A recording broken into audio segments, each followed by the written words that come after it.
Hello, thank you for tuning in. My name is Katie Burns and I'm excited to talk with you today about how to live well. And I want to introduce myself a little bit. You may have seen some of the promos, but I am a licensed mental health therapist and I also work as a behaviorist at the Chattanooga Lifestyle Center. And the reason that I'm beginning in the garden today is to use it as a metaphor, and because I also love to garden. But we want to help you make room in your life to live well. And sometimes in order to do that, you have to pull weeds. Things that don't belong in your garden. You got to get rid of them. So what does that mean for you? That means things that are hindering you from living well. And we're going to talk more about that today. That might be your eating habits. It might be your time. It might be that you just don't know where to begin. And I'm going to help you with that. See, what I do in Chattanooga is I talk about this. I give lectures every week. In fact, tomorrow I'm giving lectures again on these topics about how to live well, how to create healthy habits in your life. And here we have my dog, Maddie Mae. I don't know if you can see her on camera, but she's here. I'm a big animal person, and I think that having fun is part of living well. And I'm so glad that the Bledsoe Telephone Cooperative gave me this opportunity to bring this information to Pikeville. You guys have been so welcoming to me. I'm not original here. I wasn't born here. I'm married here and moved coming up on 3 years. And I really love this community, and I really appreciate everything that everyone's done to welcome me here. Okay, so back to gardening. The reason that we have to weed is we have to make space for things to grow, like I said. And what we want to grow are healthy behavioral habits. That's portion control, being mindful of what you're eating, and making space for it. And you know, sometimes you just have to get in and you get dirty, and like clipping things away. So I want you to think for a moment about what things in your life need to go. What do you need to get rid of in order to have time to cook? That's one of the main things that I see with people is they don't have time to cook. And if you have someone else preparing the food for you, you probably don't know what's going in it. And you know, cooking is something we're going to do today on the show. And to me, it's an event. It's a way to celebrate yourself and feed your family, your husband, yourself. You know, even if you live alone, you are worthy of having this really great food available to you. So another thing, what we're doing today is we're making granola for breakfast. And then for lunch, I'm going to make a joyful pasta. I may have to take this whole thing because this is some spinach that went to seed. We're going to need that. In this garden, I'm growing Swiss chard. I love it. You can cook it with some onions and garlic in a pan, or you can just eat it with lettuce. Oh, guys, you have to see my new puppy. This is Weezy. Say hi, Weezy. I told you on Facebook that I would have puppies on the show, and it's true. This was a gift all the way from Iowa. Dave Weiss and Sons, Good Doing Bulls, gave us this puppy after learning about our dog Sadie. She passed away earlier this year. So we drove to Iowa and got her, and we have his and her cattle dogs. And I'm thinking this one's mine. Anyway, so little introduction to the puppy. But the reason I brought up Facebook was because I have created a Facebook page called Live Well. And the reason I did that is because when I give lectures, everyone's always saying, what do you cook? what do you eat? And since I'm not a registered dietitian, I try and avoid that because I can't tell you the exact calorie amount in the food that I prepare, but I've worked with them for so long, and this is something that I've been passionate about my entire life, that I can tell you this is good food. This is good food for you to eat, and it's a good balance, and it's a good portion. And so I really wanted the opportunity to share what's on my table with you. So on my Facebook page, Live Well, you will be able to find recipes, what I'm eating, and things that are going on with the show. And I also want to hear from you. One of the main reasons that I'm doing this is because I wanted to reach out to you guys, and I wanted to hear from you. I want to talk about things that are important to you, that are helpful to you, relationships, food, health, whatever it is, I want to know. So you can write to me on my Facebook page, or you can even email me at livewell at bledsoe.net. Write in your questions, and I will try and answer them on air. If it gets to be too many, then I'll just email you back. But I really want to do this and want to partner with you guys on making some changes. So again, to refresh, garden. We want to erase the things that don't belong. We want to get rid of the weeds. Then, we want to plant something new.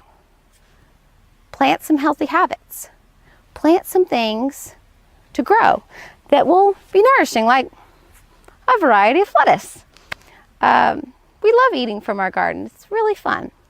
And then once you've done that, you got to arrange. Okay?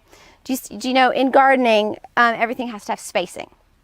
If you get too much going, well, then there's no room to grow. So everything's got to have the appropriate space. You have to have time to cook. You have to have time to exercise. You have to have time for yourself. You have to have time for fun. Don't overdo it. Don't overplant your garden, meaning don't overbusy yourself. There's this whole thing in our society about do more. Do more, do more, do more. And we run over ourselves. We don't leave time for self-care. So that's what I want to encourage you today, is to take time for you. Take time to live well. So now what we're going to do is we're going to go inside and we're going to do some cooking. I'm going to talk to you about making small changes, just a little bit. Things you can start doing today. Okay, let's go. Okay, we are back inside. We just came in from the garden. Key points to remember from that are tending the garden, tending your body, tending your relationship, not letting the weeds take over, and just rule your life. Take charge, get in there with your scissors and your muscle and pull those things out. So today we're in the kitchen. This is my kitchen. Thank you for joining me in my home. And the first thing that we're going to talk about is calories. Not the most fun topic, but very important. So where I want to begin is there are 3,500 calories in 1 pound. What that means for you is you have to burn that much, 3,500, to get off 1 pound. And what we like to say is that it takes walking 1 mile to burn 100 calories. I know. So think about some of your favorite foods. How far would you have to walk to eat those? I'm thinking about possibly some of your sodas, sweet tea. Those are a lot of calories, and that's just liquid. We also call those empty calories. Not food, just drinking it. And that can really add up over time. And since today we're wanting to do just a little bit of changes, we want to start looking at the extra calories that we're consuming. So, as you may have already heard, water. Water is your friend. You want to drink a lot of water. And we like 8 cups a day. And this water that I'm drinking right now is called spa water. It has cucumber and mint in it. You can grow these in your garden. Mint grows in the shade, super easy, kind of takes over, but it really has a lovely, refreshing taste to your water. And so, because some people just are like, I can't stand the taste of water. I get that. Flavor it with something natural. Throw some strawberries in there. You can buy some down at the farmer's market right now. They're really good. If you're like my husband, he does not like cucumbers. That's fine, take it out. Just add some mint. It's still really delightful. So, drink your water. That's a good beginning. Now, okay, we're going to talk about ice cream.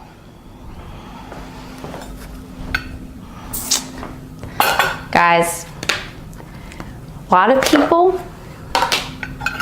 that I work with really love to have ice cream after dinner. Now, what I want you to know is, okay, I'm measuring this out because it says a half a cup is 130 calories. You see this? Okay, this is the portion. I think you can see, but I'm not really sure. Now, so sad and lonely in there, just that one small scoop. How many of us just eat 1 scoop of ice cream? Not very many people that I know, so probably gonna add some more in there till we have about a cup of ice cream. Yes? Let's see if you think this looks better. Look better? Probably looks about right. The hard thing about that is that's like 260 calories right there. And after a week, that's gonna be 2,000 calories. If you're eating this every day, okay, we're saying after dinner every day, you have some ice cream. And this is just plain vanilla. So this is about the least calories you can buy. A lot of people are eating stuff with things in their ice cream. A lot of chocolate, calories go up. Anyway, so after a week of doing this every day, you're gonna be at 2,000 calories. After a month, it's gonna be 7,000 calories. If you do this for a year, that's gonna be 24 pounds a year gain. So we want to limit our ice cream. I know, that's sad, but it's going to be helpful for you in the long run. I recommend just not having it in your house. Go out for ice cream. Then just ask for 1 scoop. Get it in the little kitty cup. It can be an event, a family thing, versus an every night thing, which is really gonna add up in calories. That's my suggestion. Now we're gonna talk pantry items. Okay, here's my pantry. Now, what do you notice is missing? Well, things that I don't have in here would be soda. We talked about that just a few minutes ago. We want to focus on water. No soda. Chips. Really hard to eat just one. So I don't have them in here so that I don't find myself just eating lots and lots of chips. So that's not in here. Sports drinks. Wow. A lot of calories in sports drinks, and people think I can drink these, I've just worked out, and you just drank 100 calories. Yikes. Don't want to do that. So just, stick with water. Snack cakes, candy bars, not in here. Also, crackers. There's a lot of crackers that can be unhealthy that you want to try and avoid, that aren't going to really help you. Foods that do help you. Plain almonds. For my patients that are cardiac, they really, or patients that I have that have blood pressure issues, really need to stay away from the salt. You can eat those, they're plain. Old-fashioned oats, we're going to talk about that more in just a minute. But I like this kind because the packages that you buy sometimes have hidden sugar, and you want to try and avoid that. I've got some tuna here, but that's about the only canned meat that I keep. Not a big fan of some of the other canned meat, like Vienna sausage, that can be caloric, so you just want to be careful about that. Also, hot dogs and bologna can also be really caloric. You want to try and stick with turkey, chicken, roast beef, ham. I have olive oil, regular mayonnaise, some peanut butter here, and almond butter. People are really big fans of this product. My husband is against these brands. He likes Jiffy. I'm using these right now because they have low sodium, and I'm feeding it to my child and trying to keep her salt level down. And also that's good for cardiac patients too. They need lower sodium products. So you can buy peanut butter without the salt. Potatoes, sweet potatoes.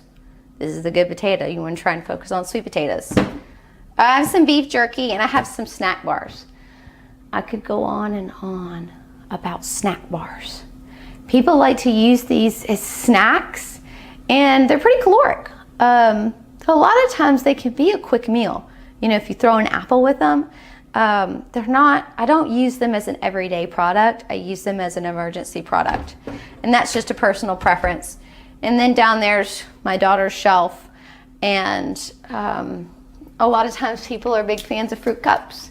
Get the kind without the syrup, just in plain fruit or fruit juice. That's gonna cut down on your calories. In there, I have canned goods like canned tomatoes and pastas and quick cooking barley and brown rice stored so that I can whip up a meal if I need to. Beans, I use regular beans, not canned beans, dried beans, that's the word I'm looking for, to make a meal, because then I can control my salt level. I do like using whole grain pasta, brown rice. They're less caloric and they have added fiber. And if you're really looking for colon health, I know that my doctor friend likes to say high fiber, low fat. So that's a way that you can add in more fiber into your diet. But I always love to have a really stocked pantry for things that I can pull from and make a meal without having to go to the grocery store. Same thing goes for my freezer. But that's a good starting place for you guys, is looking at your pantry, figuring out, what do I need to donate? And get rid of my pantry so that I can focus on foods that I need to be eating, not foods that I may, want to eat that are not helpful to me. Guys, we just had a question. So I'm coming back right now to answer it. It's from Too Darn Busy. He is having trouble getting his snacks out the door. So what he ends up doing is dropping by a grocery store and picking up the snack cakes and other things that we won't mention on air. So the problem is that the snack cakes that he's grabbing aren't gonna last him very long. That's not gonna stick with him. It's just gonna be a sugar and sugar boom, as you already know. So what does he need to do? He's saying, I'm too darn busy. We've got the big tub of almonds, we've got the snacks there, but I can't take them with me because they're in such a big bag and I forget about them. Very true point. I know my husband's out the door in the morning, cattle farmer, see you bye. So now you can come home from the grocery store and you can put them in the little individual bags and have that all set out. Make a plan for it. You can also buy them in little individual bags. That is more expensive. The main thing is it has to become part of your routine. If you grocery shop on a certain day, then you need to allot time, just like we said, we're making room in our garden, to pack your snacks, to have your snack pack, to come home and do those things, to arrange your vegetables, or at some point, even if it's the next day, preparing Sunday evening for your work week and getting all that taken care of. That's what I used to do, is I used to kind of have a prep afternoon, and I would get all that done. Sometimes that's just not feasible and you have to work in little sections, but I promise you it is worth the time. You just have to put it in your routine. And hey, you can stash a thing of nuts in your car, or even have a couple snack bars with you. Like I said, I don't like to use them all the time, but they're great for emergencies, and there's some really high quality ones that you can find that won't be too loaded down with sugar. So just plan for it. You can do it. You don't have to be too darn busy. You can just put it into your schedule. So I hope that helps you. Let me know if you need more info. Thank you.